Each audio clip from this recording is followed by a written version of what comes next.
tak pernah kecewa mengiring Yesus, tak pernah kecewa, ku serahkan semua, berjalan sertanya, semakin bahagia, tak pernah kecewa, tuh selamanya,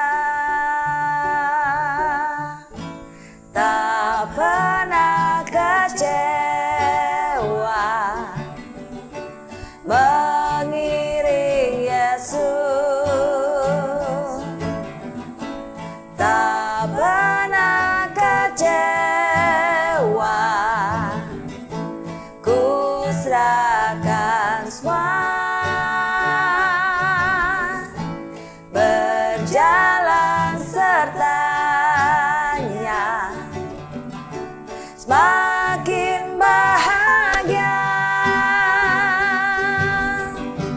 tak pernah kecewa,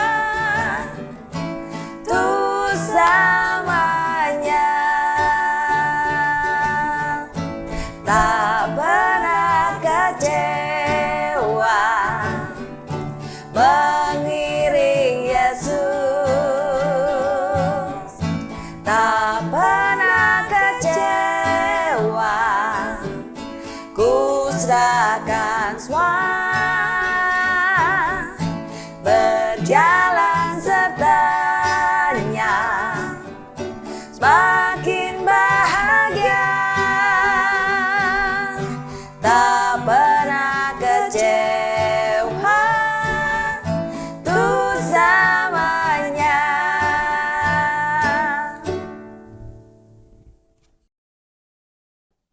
Shalom, selamat pagi Bapak Ibu yang dikasihi Tuhan. Bertemu lagi dalam renungan hikmat pagi.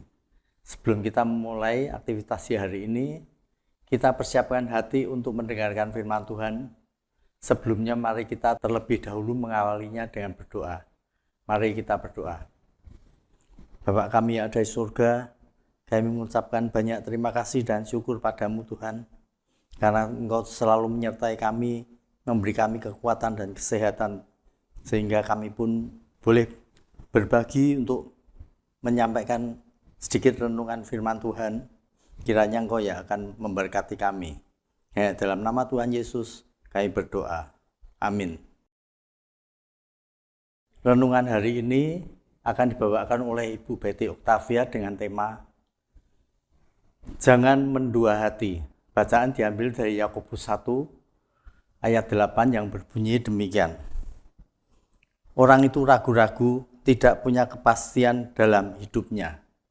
Demikianlah sabda Tuhan, syukur kepada Allah. Amin. Ibu bapak, saudara-saudari yang dikasihi Tuhan Yesus, bercabang hati atau mendua hati menurut Alkitab adalah kondisi di mana seseorang berusaha melayani Allah namun terikat pada dunia.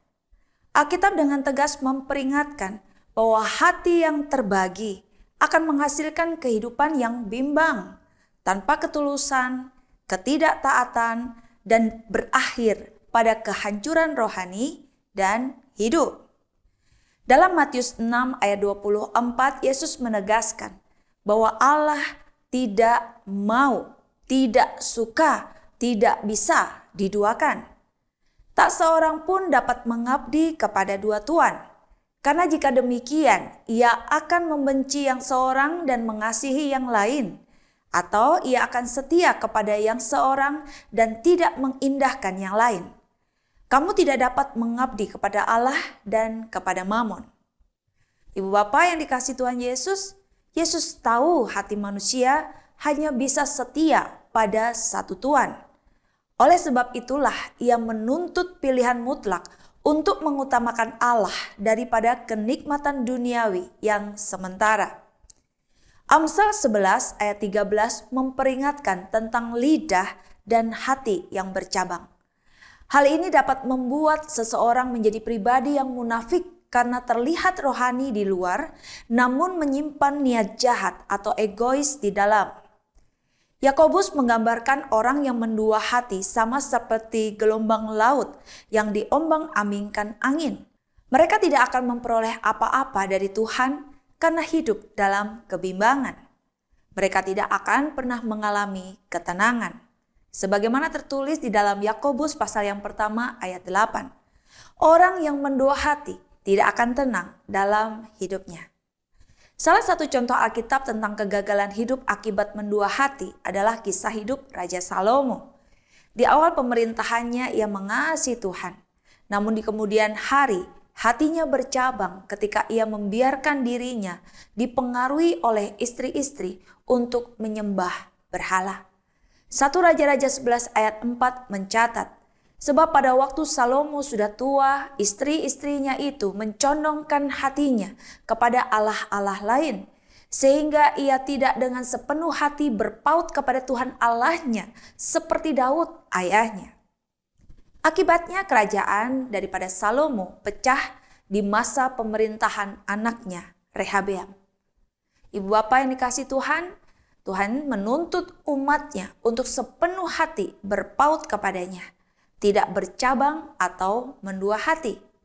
Itu bukan pilihan, tetapi harga mati.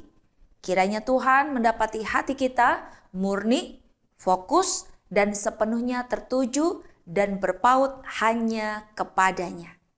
Tuhan menginginkan hati yang utuh, bukan hati yang bercabang. Amin. Mari kita berdoa. Bapa Surgawi, Bapa yang kami kenal di dalam Tuhan Yesus, Engkau tahu keberadaan diri kami. Engkau tahu hati kami.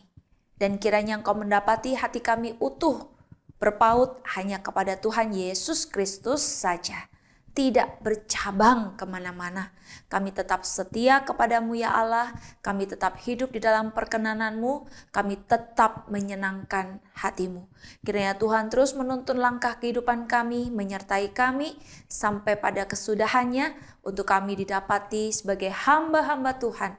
Orang-orang percaya yang setia kepadamu ya Tuhan di dalam Kristus Yesus sampai akhir hidup kami.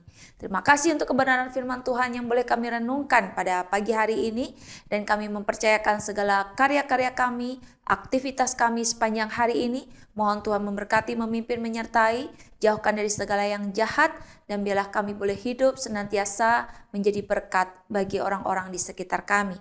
Mempermuliakan nama Tuhan. Di dalam nama Tuhan Yesus kami serahkan doa ini. Amin. Selamat pagi, selamat berkarya. Tuhan Yesus memberkati kita semua.